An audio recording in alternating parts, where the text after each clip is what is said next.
Primary TET 2014 OMR case সংক্রান্ত কিছু exclusive update নিয়ে এই ভিডিওটি হতে চলেছে। অনুগ্রহ করে আপনারা শেষ পর্যন্ত ভিডিওটি দেখতে থাকুন। তার আগে বলে রাখি, যারা এখনও পর্যন্ত আমার চ্যানেলটি সাবস্ক্রাইব করেনি, সাবস্ক্রাইব করে এখন পাশে থাকা বেল আইকন প্রেস করে অল করে দেবেন, তাহলে আপডেটগুলো মিস করবেন না। যারা ফেসবুক থেকে দেখছেন আমাদের পেজটিকে ফলো করে রাখতে পারেন। তো সবার প্রথম বলে রাখি, প্রাইমারি টেট 2014 উপর ভিত্তি করে কিন্তু অনেক নিয়োগ হয়েছে। একটা 2016 রিক্রুটমেন্ট প্রসেস, একটা 20 রিক্রুটমেন্ট প্রসেস এবং তারপরে 2022 রিক্রুটমেন্ট প্রসেসের মধ্যেও কিন্তু টেট 2014 থেকে আছে।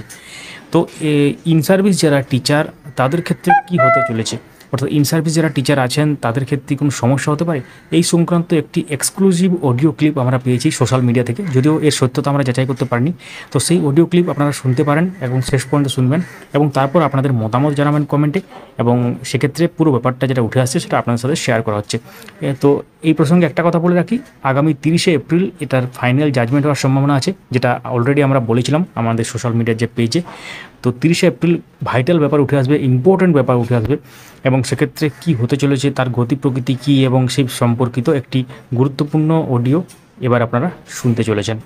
তো গোটা বিষয়টা বলি যে আমাদের ওএমআর মামলা যেহেতু এসএসসির ওরকম একটা ঘটনা ঘটেছে এবং ওখানে স্যাররা ছিল, তাই বিকাশবাবু, পার্থবাবু কেউই, অনিন্দবাবু কেউই প্রথমে ছিল না, দিব্যেন্দুবাবুই শুরু করেছিল। এবং দিব্যেন্দুবাবু বলার পর এলকে গুপ্তা স্যার ছিলেন, দিব্যেন্দুবাবু বিষয়টা তুললেন কেসটা, এবং তারপর এলকে গুপ্তা স্যার একটুখানি সময় চাইছিলেন।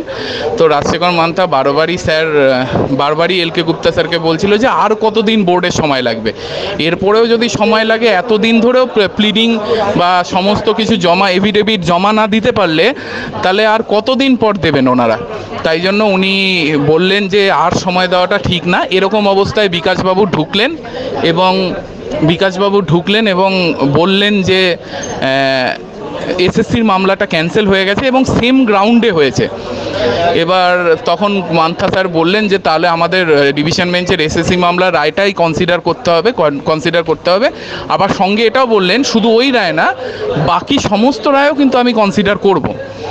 এই অবস্থায় অনিন্দবাবু ঢুকলেন এবং তারপরে পার্থবাবু ঢুকলেন। অনিন্দবাবু ঢুকে বিষয়টা বললেন যে স্যার একদমই গ্রাউন্ড আলাদা এবং সমস্ত বিষয়গুলো যতটা সম্ভব, এবং আমরা ক্যান করেছি আমাদের অ্যাডেড পার্টি, আমাদের বলার সুযোগ দিতে হবে।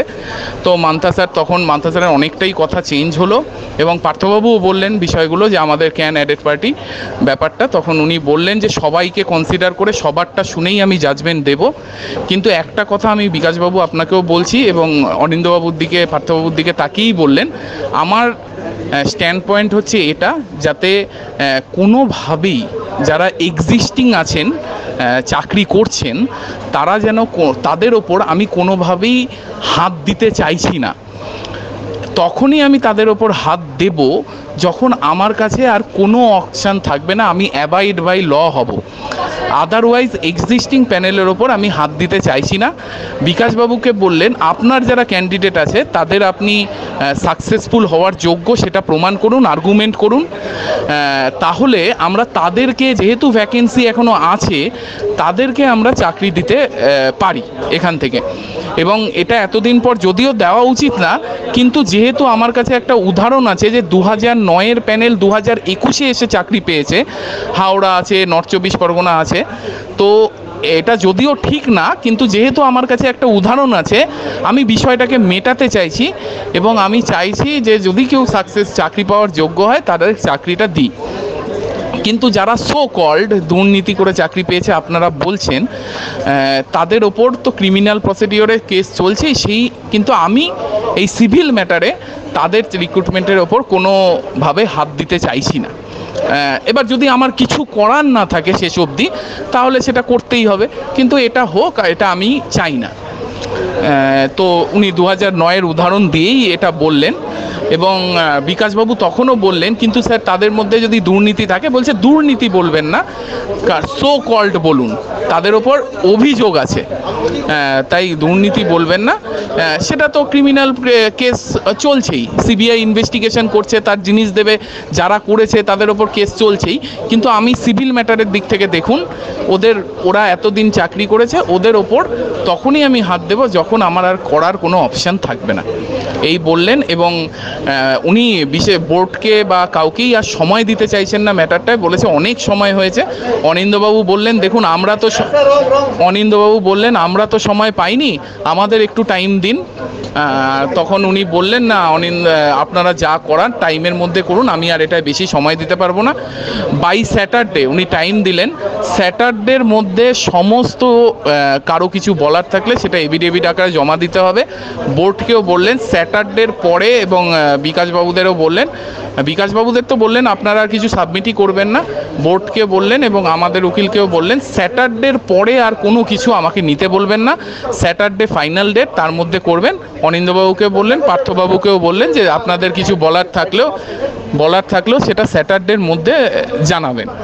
এই হচ্ছে ব্যাপার। আর ডেট দিলেন হচ্ছে মঙ্গলবার 30শে এপ্রিল, প্রিফিক্সড ম্যাটার হিসেবে সকাল 10:30টার সময় তিনি দিলেন আর কি, অর্ডার লিখে দিলেন। এটাই 10:30 মঙ্গলবার 10:30টায় হিয়ারিং প্রিফিক্সড ম্যাটার হিসেবে, আর আপনার শনিবারের মধ্যে যে ফাইনাল এভিডেভিট। আর একটি বিষয় সেটা বললাম না, সেটা হচ্ছে আমাদের অনিন্দবাবু কিন্তু একটা প্রসঙ্গ তুললেন যে এই যে আপনি নতুন করে যদি যোগ্যতা প্রমাণ করে তাদের চাকরি দেওয়ার কথা বলছেন বিকাশবাবুকে, তাহলে আপনি যদি সিলেকশন প্রসিডিওর ওএমআরের ওপর কোয়েশ্চেন তোলেন, তাহলে কিন্তু শুধু ইন সার্ভিসরা না, সবাই কিন্তু এর আয়তায় পড়ে যাবে, এবং আপনি তাহলে চাকরি দেওয়ার জায়গাই তো থাকবে না সেখানে। তখন উনি বললেন যে হ্যাঁ আমি এটাকে কনসিডার করব, আমি যেটা বলছি আমি বুঝেই বলছি, আই উইল কনসিডার ইট। তো পুরো ব্যাপারটা আপনারা শুনলেন, এবং তার সাথে আপনাদেরকে ওয়েট করতে হবে জাজমেন্টের জন্য, ফাইনাল যে জাজমেন্ট হবে সেটার জন্য। এবং তার সাথে আপনারা প্রাইমারি টেট 2014 যে ওএমআর সংক্রান্ত যে লাস্ট যে হিয়ারিং হয়েছে কিংবা আগে যা হিয়ারিং হয়েছে সেই সমস্ত অর্ডার কপি সেগুলো ডাউনলোড করার জন্য আপনারা আমাদের টেলিগ্রাম চ্যানেলে যুক্ত হতে পারেন। আপডেট মাস্টার 4 লিখে সার্চ করতে পারেন টেলিগ্রামে, অথবা আপনারা লিঙ্ক পেয়ে যাবেন, সেখান থেকে জয়েন করতে পারেন। তার সাথে ফেসবুক পেজ, সেখানেও কিন্তু আপনারা পুরো লিঙ্কটা পেয়ে যাবেন এবং সেখান থেকে আপনারা ডাউনলোড করতে পারেন। Thank you so much for watching.